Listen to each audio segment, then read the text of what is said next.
Bonjour, je m'appelle Cédric Demoitier et je vais vous présenter aujourd'hui le PPWR et ce qu'il signifie déjà pour l'industrie agroalimentaire. Ce webinaire vous est proposé par le centre d'expertise Normek Foodcare. En tant que centre d'expertise, il assure le lien entre les différentes divisions de Normek Foodcare. Ces divisions sont notamment spécialisées dans l'analyse, le conseil, la formation, les solutions digitales, ainsi que l'analyse sensorielle et le contrôle qualité. Le centre d'expertise a pour mission de partager les connaissances tant au sein de l'organisation Normek Foodcare qu'auprès de nos clients et partenaires. Il rassemble les différentes expertises afin de les valoriser au maximum, rédige des livres blancs et propose un accompagnement en matière de législation et de réglementation. Il partage également son expertise au travers de newsletters, d'événements et de webinaires.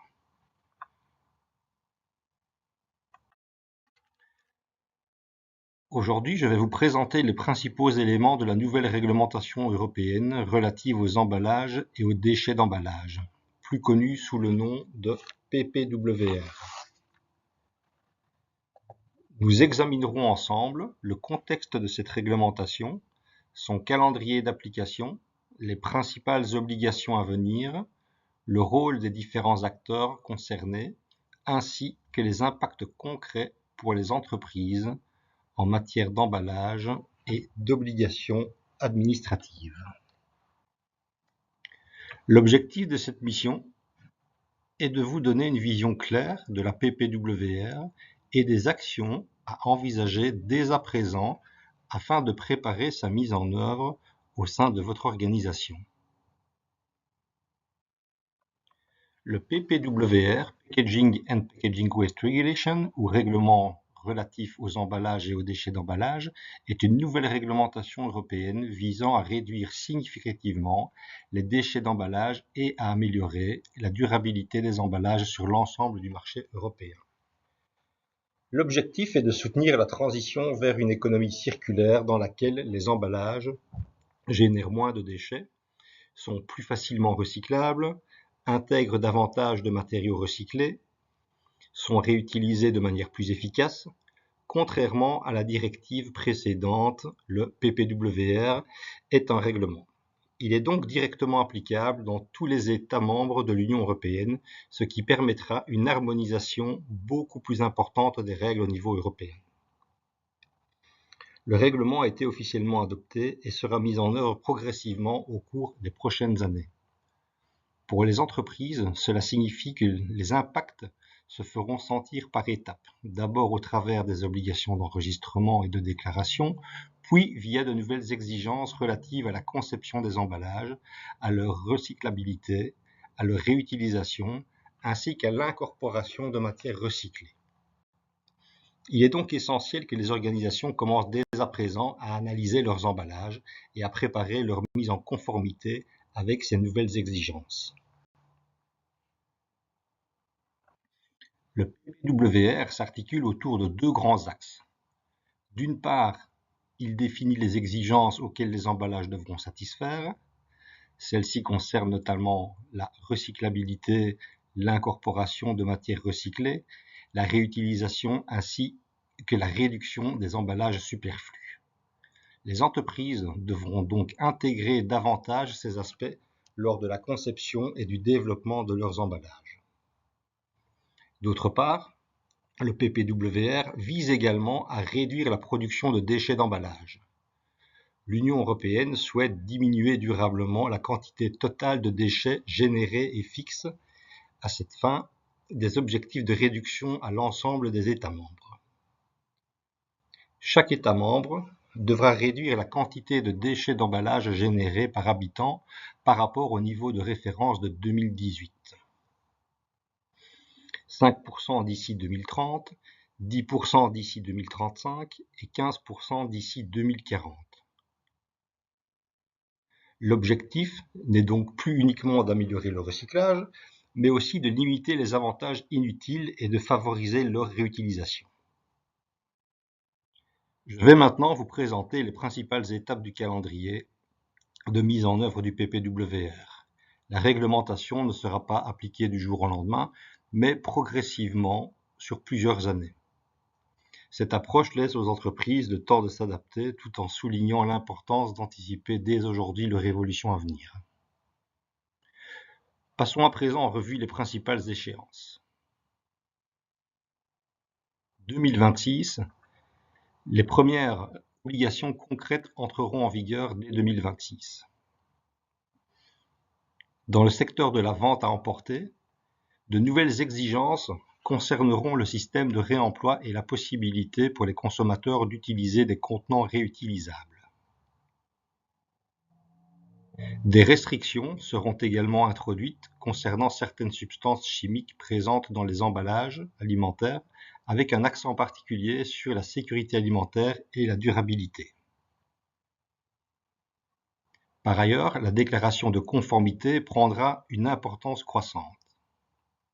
Les entreprises devront être en mesure de fournir une documentation technique démontrant la conformité de leurs emballages aux exigences réglementaires. 2027, à partir de 2027, les entreprises concernées devront s'enregistrer dans le registre des producteurs. Cet enregistrement permettra aux autorités de disposer d'une meilleure visibilité sur les emballages mis sur le marché et sur les acteurs responsables de leur mise en circulation. Pour les entreprises, cela impliquera principalement de nouvelles obligations administratives ainsi qu'une gestion plus rigoureuse des données relatives aux emballages. 2028, de nouvelles obligations s'appliqueront au secteur de la vente à emporter, notamment en matière de réemploi.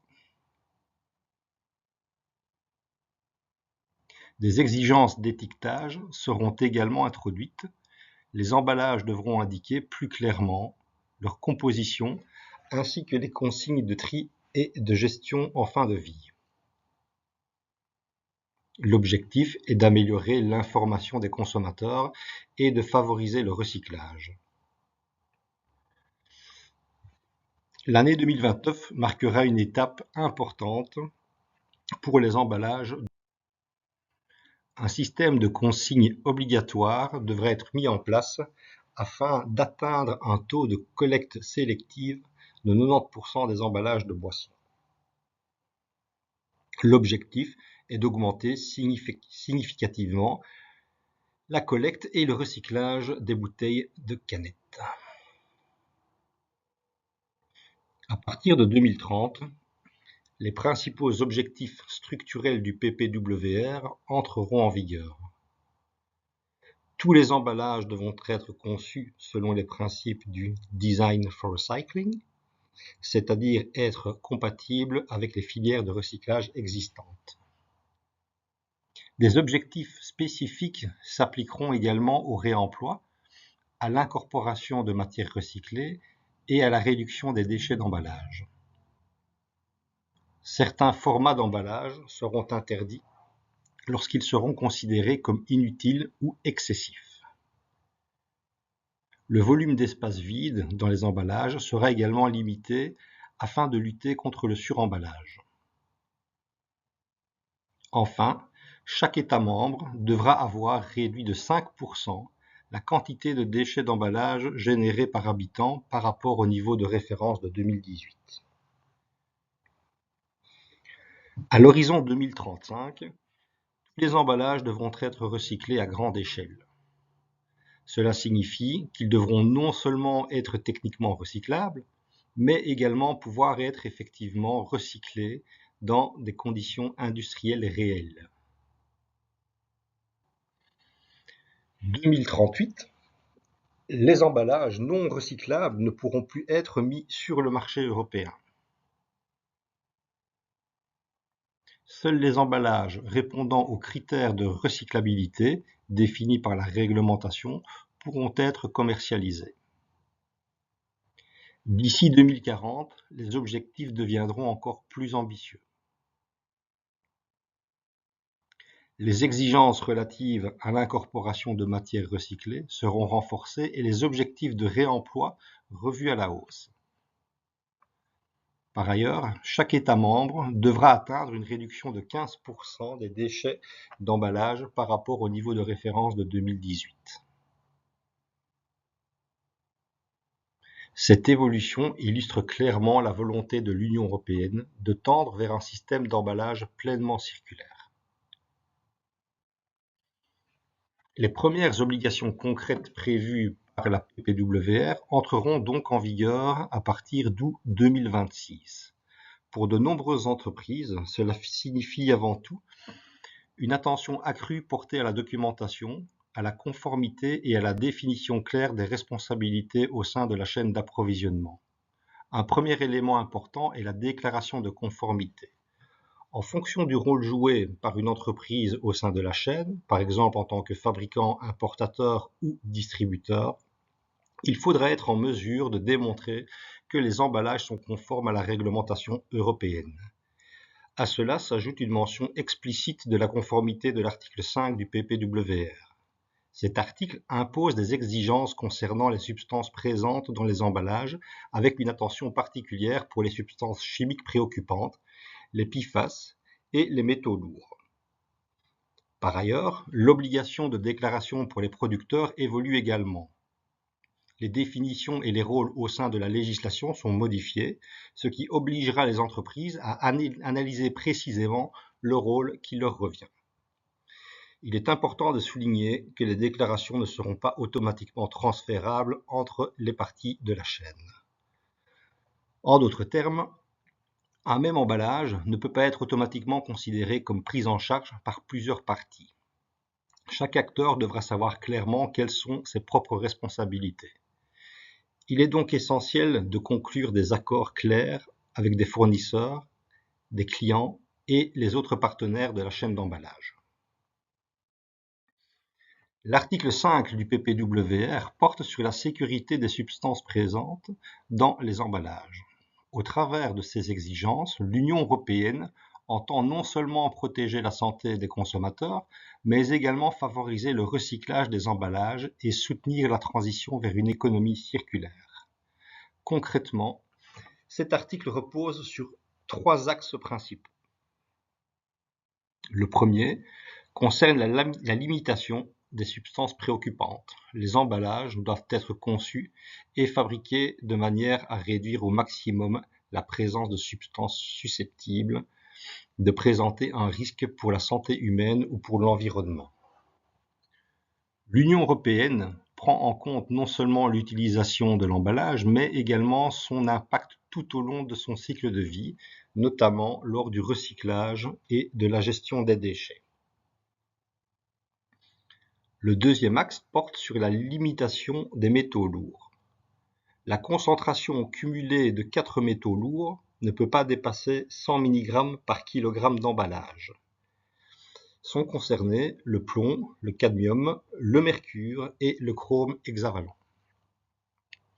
Ces exigences existent déjà en partie dans la réglementation actuelle, mais sont reprises explicitement dans le PPWR et feront l'objet d'un contrôle renforcé. Le troisième axe concerne les PFAS dans les emballages destinés au contact alimentaire. Des restrictions plus strictes sont introduites pour ces substances, souvent qualifiées de forever chemical, en raison de leur très grande persistance dans l'environnement. Lorsque certaines valeurs limites sont dépassées, les emballages concernés ne pourront plus être mis sur le marché européen. Cette mesure concernera principalement les emballages dotés de priorité hydrofuge, oléofuge ou anti-salissure, notamment certains emballages alimentaires et emballages utilisés dans le secteur de la vente à emporter. Le PPWR, le règlement relatif aux emballages et aux déchets d'emballage, distingue 7 catégories d'emballages. Cette classification est essentielle car chaque catégorie est soumise à des exigences spécifiques en matière de conception, de réemploi, de recyclabilité, de déclaration et de responsabilité des producteurs. Une classification correcte est donc indispensable pour déterminer les obligations applicables. Selon le type d'emballage concerné, les exigences peuvent notamment varier en matière de recyclabilité. d'incorporation, de matières recyclées, d'objectifs de réemploi ou encore d'obligations déclaratives dans le cadre de responsabilité élargie des producteurs. L'identification correcte de la catégorie d'emballage permet ainsi aux entreprises de connaître précisément les exigences réglementaires auxquelles elles sont soumises et les responsabilités qui leur incombent. Les 7 catégories d'emballage sont les suivantes. Emballage de service. Il s'agit d'emballage rempli au point de vente afin de remettre un produit au consommateur ou à l'utilisateur final. Il peut s'agir par exemple d'un sac à pain, d'un gobelet à café ou d'autres emballages remplis directement en magasin. Les emballages destinés à la vente à emporter. Il s'agit d'emballages utilisés pour des aliments ou des boissons préparées au point de vente et destinés à être emportés et consommés en dehors de celui-ci. C'est notamment le cas des emballages utilisés dans la restauration rapide et pour les boissons à emporter. Les emballages de production primaire. Cette catégorie regroupe les emballages utilisés au stade de la production primaire, avant toute transformation du produit. Elle concerne notamment certains emballages utilisés dans le secteur agricole, horticole ou de l'élevage pour la manutention, le stockage ou la récolte des produits. Les emballages de vente. Il s'agit de l'emballage présenté à l'utilisateur final comme unité de vente. Ces emballages dans lesquels le produit est vendu directement au consommateur, par exemple une bouteille, une boîte, un sachet ou un pot.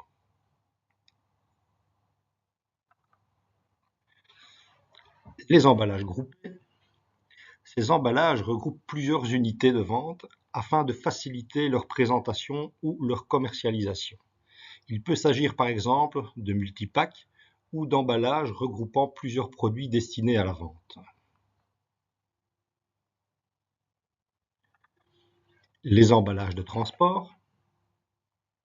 Il s'agit des emballages destinés à protéger les produits pendant leur stockage, leur manutention et leur transport. Cette catégorie comprend notamment les cartons, les palettes, les films héritables ou rétractables, ainsi que les matériaux de calage. Les emballages destinés au commerce électronique. Cette catégorie concerne les emballages utilisés dans le cadre de la vente en ligne et de l'expédition directe au consommateur.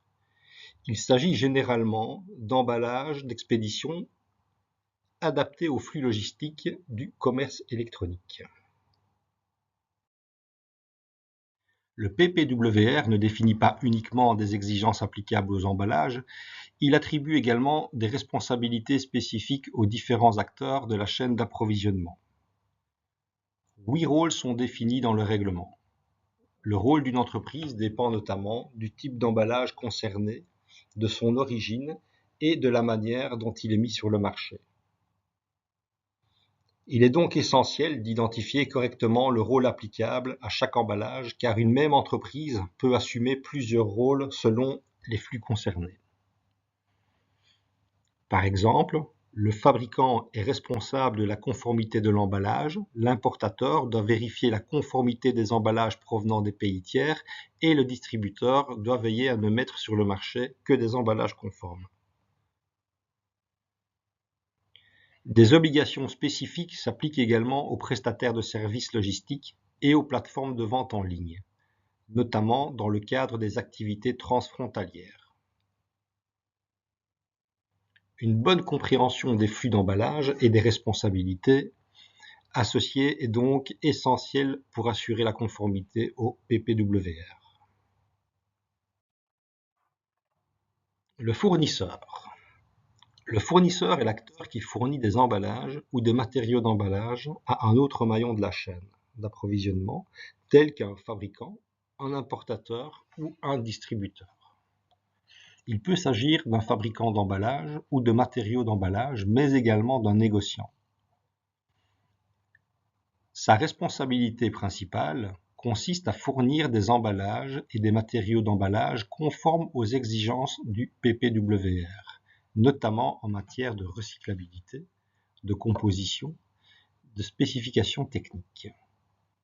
Il doit également être en mesure de transmettre des informations techniques, des spécifications fiables, afin de permettre aux acteurs en aval de respecter leurs propres obligations.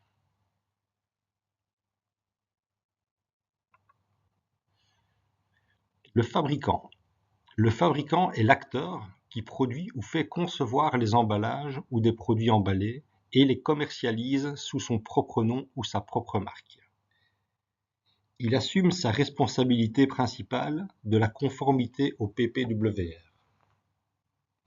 À ce titre, il doit s'assurer que les emballages respectent l'ensemble des exigences applicables en matière de conception, de recyclabilité, d'incorporation de matières recyclées et de restrictions relatives à certaines substances.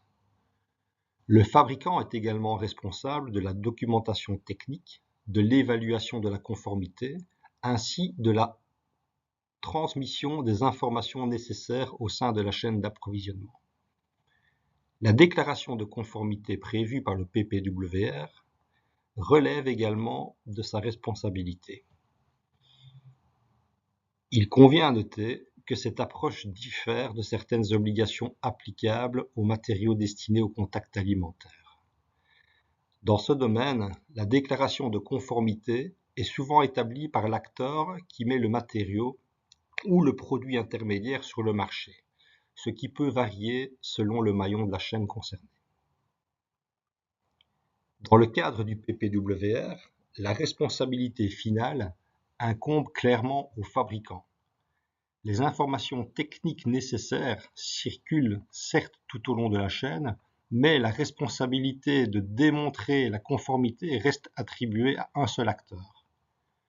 Un principe fondamental du PPWR est que toute entreprise qui fait concevoir ou produire un emballage ou un produit emballé sous son propre nom ou sa propre marque est considérée comme fabricant, indépendamment de l'acteur qui réalise physiquement la production. Cela signifie qu'il peut exister plusieurs intervenants entre les fournisseurs et le fabricant. Par exemple, un fabricant de composants peut fournir ses produits à une autre entreprise qui les assemble et les commercialise sous sa propre marque. De même, un fabricant peut produire pour le compte d'un détenteur de marque dans le cadre d'une marque de distributeur. Au sein d'une même chaîne, un seul acteur assume toutefois le rôle de fabricant. Enfin, une exception spécifique existe pour certaines micro-entreprises. Lorsqu'une micro-entreprise possédant sa propre marque confie au sein d'un même État membre la reproduction ou le remplissage d'emballages à une autre entreprise, la responsabilité du fabricant peut, dans certains cas, être transférée à l'entreprise qui produit ou fournit effectivement l'emballage. Cette exception vise à limiter la charge administrative dans certaines chaînes locales de petite taille.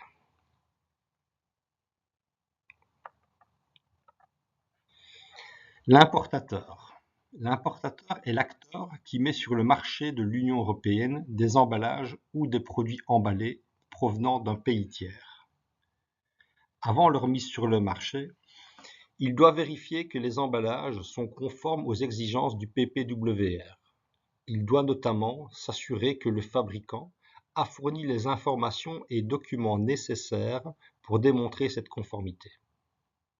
L'importateur joue ici un rôle essentiel de contrôle et de garantie de la conformité au sein du marché européen.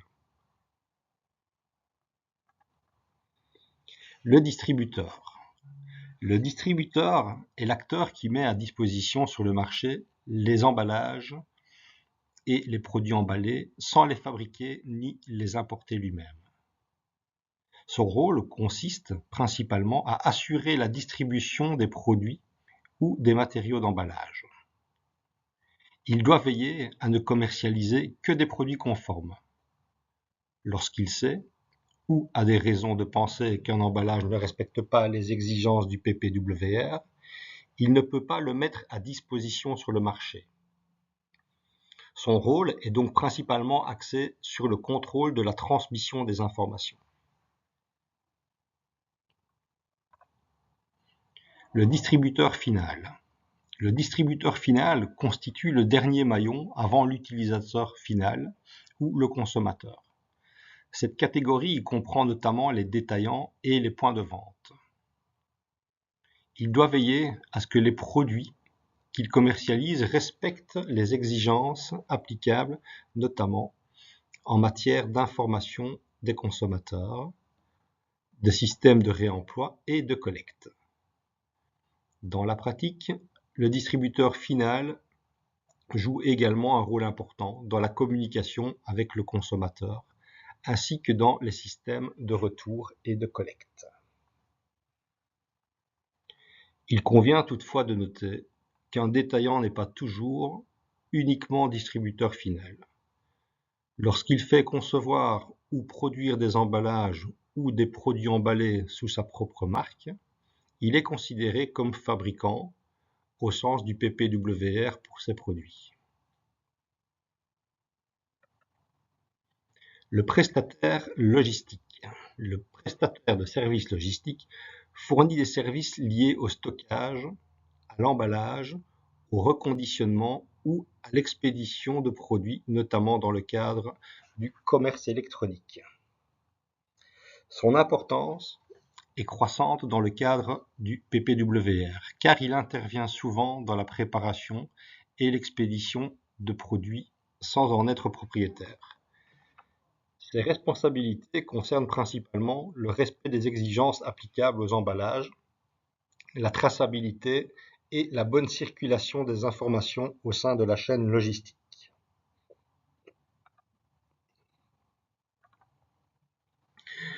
L'utilisateur final est un acteur professionnel qui utilise des produits emballés dans le cadre de ses activités sans être le consommateur final.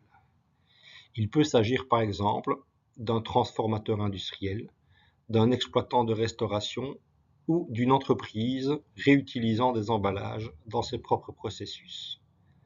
Ces responsabilités concernent principalement la gestion correcte des déchets d'emballage, leur tri et le respect des exigences nationales applicables dans le cadre des systèmes de responsabilité élargie du producteur.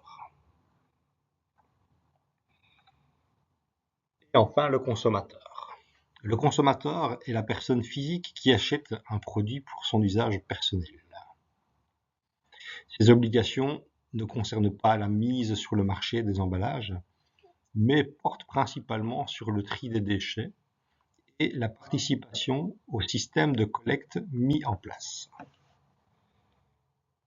Le PPWR renforce également les exigences d'étiquetage afin d'aider les consommateurs à trier correctement les emballages.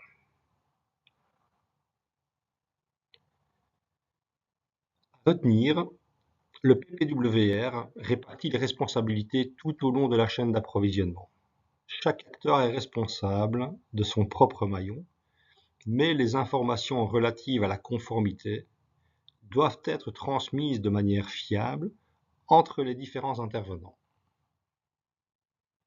Une mauvaise interprétation des rôles peut donc entraîner des non-conformités, notamment en matière d'enregistrement et de déclaration REP, de recyclabilité, de conception des emballages, de traçabilité, de documentation ou encore d'obligations applicables au commerce électronique. Dans la pratique, la répartition des rôles au sein du PPWR n'est pas toujours évidente. Les responsabilités varient selon l'organisation de la chaîne d'approvisionnement, notamment dans le cadre des marques de distributeurs, de la logistique externalisée ou du commerce électronique. Le PPWR ne s'intéresse pas uniquement à l'acteur qui fabrique ou emballe physiquement un produit, mais surtout à celui qui les commercialise sous son propre nom ou sa propre marque et le met sur le marché. Prenons l'exemple d'une entreprise qui commercialise des produits sous sa propre marque. Si elle assure elle-même l'emballage et l'expédition, elle est considérée comme fabricant au sens du PPWR et assume la responsabilité de l'exemple des emballages utilisés. En revanche, lorsqu'un prestataire logistique ou une plateforme de commerce électronique réalise lui-même l'emballage d'expédition, la responsabilité de cet emballage spécifique lui incombe. Autre exemple, la production sous marque de distributeur, lorsqu'un fabricant produit pour le compte d'un détaillant qui commercialise le produit sous sa propre marque, le détaillant est généralement considéré comme fabricant au sens du PPWR. Le producteur agit alors comme sous-traitant. Enfin, les emballages logistiques réutilisables tels que les caisses, les palettes utilisées dans un système de réemploi ou de pool, suivent une logique différente. Les responsabilités sont généralement attribuées à l'acteur qui gère le système ou met ses emballages en circulation et non au producteur des marchandises transportées. Ces exemples illustrent qu'une même chaîne peut impliquer plusieurs rôles et plusieurs niveaux de responsabilité. Il est donc essentiel d'identifier correctement le rôle de chaque acteur afin de déterminer les obligations applicables. Dans le cadre du PPWR, le fabricant est responsable de l'établissement de la déclaration de conformité. Cette déclaration repose sur la documentation technique fournie par les différents acteurs de la chaîne d'approvisionnement. Il est donc essentiel que les informations transmises soient complètes, fiables et à jour. La documentation technique comprend notamment des informations relatives aux matériaux utilisés, au poids, à la composition et aux différents composants de l'emballage. Elle permet de démontrer la conformité de l'emballage aux exigences du PPWR, notamment à l'article 5 relatif aux substances présentes dans les emballages. Le fabricant doit également documenter l'ensemble des composants constituant l'emballage final mis sur le marché, qu'il s'agisse de l'emballage principal, d'étiquettes, de fermeture ou d'autres éléments associés. Toutes ces informations doivent être enregistrées et conservées dans un système structuré afin de garantir leur traçabilité et de pouvoir démontrer la conformité de l'emballage à tout moment. Dans le cadre du PPWR, la circulation des informations au sein de la chaîne d'approvisionnement est essentielle pour démontrer la conformité. L'importateur joue un rôle clé, puisqu'il doit pouvoir démontrer que les emballages provenant de pays tiers respectent les exigences du PPWR. Pour cela, il doit disposer des informations techniques et des preuves de conformité fournies par le fabricant. Les informations nécessaires doivent également être transmises entre les différents acteurs de la chaîne afin que chacun puisse remplir ses obligations. Ces informations ne peuvent être utilisées qu'à des fins de conformité et doivent être mises à disposition des autorités compétentes en cas de contrôle. À partir du 12 août 2026, le fabricant devra établir une déclaration de conformité pour chaque emballage mis sur le marché. Cette déclaration comprendra notamment les informations relatives à l'entreprise, au type d'emballage concerné, ainsi qu'aux différents composants qui le constituent. L'emballage devra être clairement identifié au moyen de données descriptives permettant d'en assurer la traçabilité.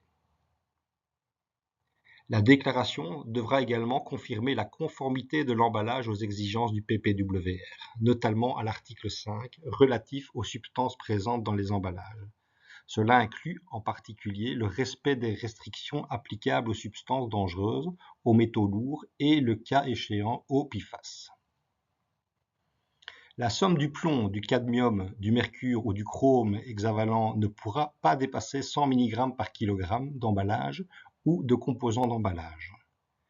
La déclaration devra également faire référence aux normes harmonisées, spécifications communes ou autres références techniques utilisées pour démontrer la conformité. Elle devra être datée et signée. La déclaration de conformité constitue le document de référence permettant au fabricant de démontrer la conformité de l'emballage aux exigences du PPWR. Elle devra être tenue à la disposition des autorités compétentes, accompagnée de la documentation technique correspondante. Les exigences applicables à la déclaration sont définies à l'annexe 7 du PPWR, tandis que le modèle de déclaration figure à l'annexe 8. La documentation devra être conservée pendant 5 ans pour les emballages à usage unique et 10 ans pour les emballages réutilisables à compter de leur mise sur le marché.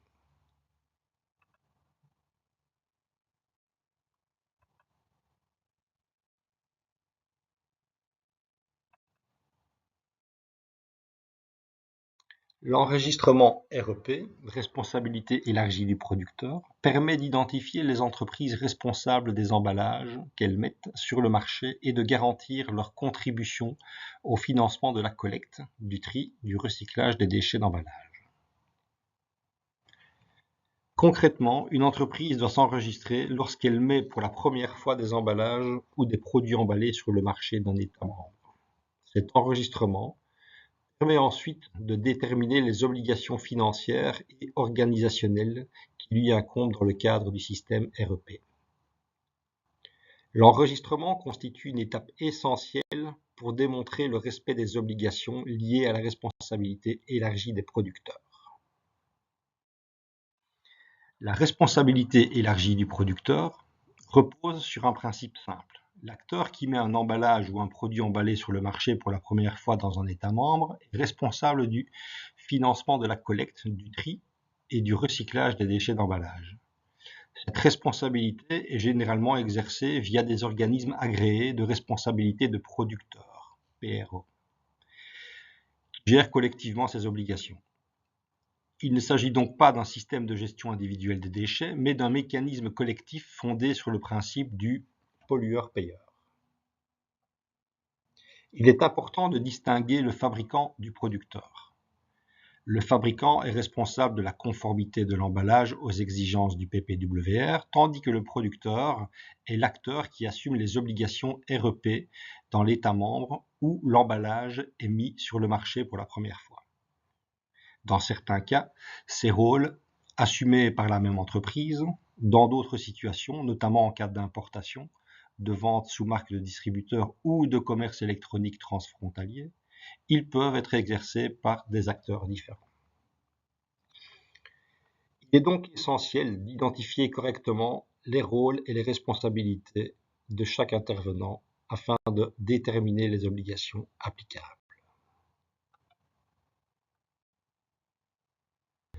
La mise en œuvre des obligations REP prévues par le PPWR se fera progressivement.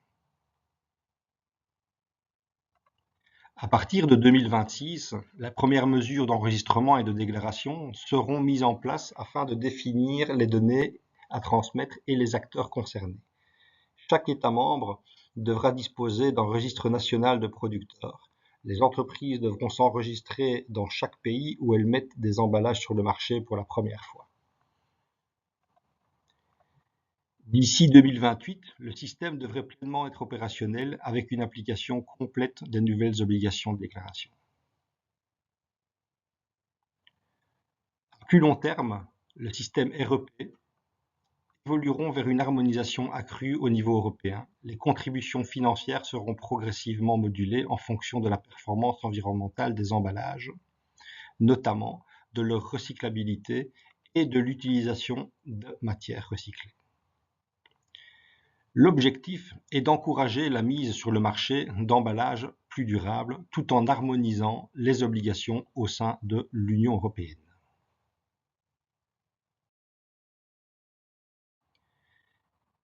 Quelles sont les premières mesures à prendre pour se mettre en conformité avec la PPWR? Une bonne préparation au PPWR nécessite avant tout une approche structurée. La première étape consiste à inventorier l'ensemble des emballages utilisés par l'entreprise, y compris les emballages de vente, de transport, d'expédition et les éventuels systèmes réutilisables. Il est ensuite essentiel d'identifier les rôles assumés par l'entreprise au sein de la chaîne d'approvisionnement, car ceux-ci déterminent les obligations applicables en matière de conformité, de déclaration et de REP. Les entreprises doivent également rassembler les informations nécessaires à la démonstration de la conformité, notamment les données relatives aux matériaux, à la composition des emballages et aux exigences de l'article 5 du PPWR. Cela implique souvent une collaboration étroite avec les fournisseurs. Lorsqu'une entreprise agit en tant que fabricant, elle doit être en mesure d'établir et de gérer les déclarations de conformité ainsi que la documentation technique associée. Par ailleurs, il est important de suivre l'évolution des obligations REP et des registres de producteurs dans les pays où les emballages sont mis sur le marché. Enfin, les entreprises ont intérêt à anticiper les futures exigences relatives à la recyclabilité, à l'incorporation de matières recyclées et à l'écomodulation des contributions REP. Le PPWR ne doit donc pas être considéré uniquement comme une obligation réglementaire, mais également comme un enjeu stratégique lié à la conception des emballages, au choix des matériaux et à la gestion des données. Comme nous l'avons vu, le PPWR ne se limite pas à de nouvelles exigences techniques. Sa mise en œuvre nécessite également une préparation organisationnelle et administrative importante. Pour accompagner les entreprises dans cette transition, plusieurs formes de soutien peuvent être mises en place. Une première étape consiste à réaliser des analyses d'écart afin d'identifier les exigences déjà couvertes et les actions restant à mettre en œuvre.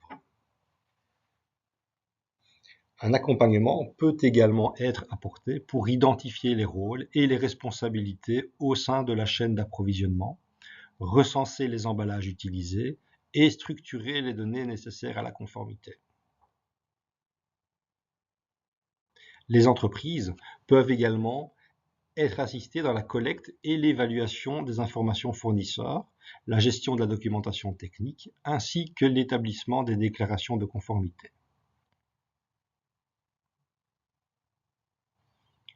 Des analyses spécifiques, notamment sur les métaux lourds ou les PFAS présents dans les matériaux d'emballage, peuvent également être réalisées afin d'évaluer la conformité aux futures exigences réglementaires. Enfin, des formations permettant de sensibiliser les collaborateurs et de leur donner les connaissances nécessaires à la mise en œuvre pratique du PPWR. Vous souhaitez approfondir vos connaissances et mettre vos acquis en pratique? Il vous suffit de télécharger les livres blancs disponibles sur le site web de Normek Foodcare. Vous y trouverez notamment des publications consacrées à la nouvelle version de la norme FSSC 22000, aux emballages durables, ainsi qu'à la validation et à la vérification.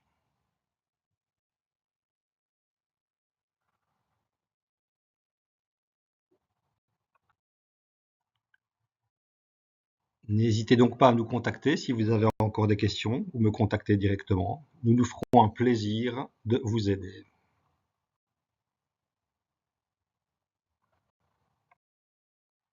Vous pouvez également vous inscrire à notre newsletter mensuelle et nous suivre sur LinkedIn afin de rester informé de nos actualités, événements, formations et webinaires.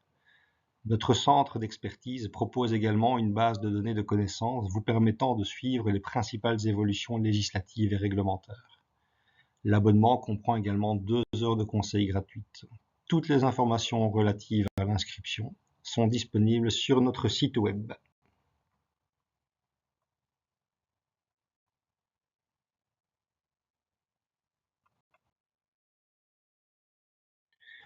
Merci pour votre attention et nous vous souhaitons beaucoup de succès dans la mise en œuvre du PPWR. Bonne journée à vous.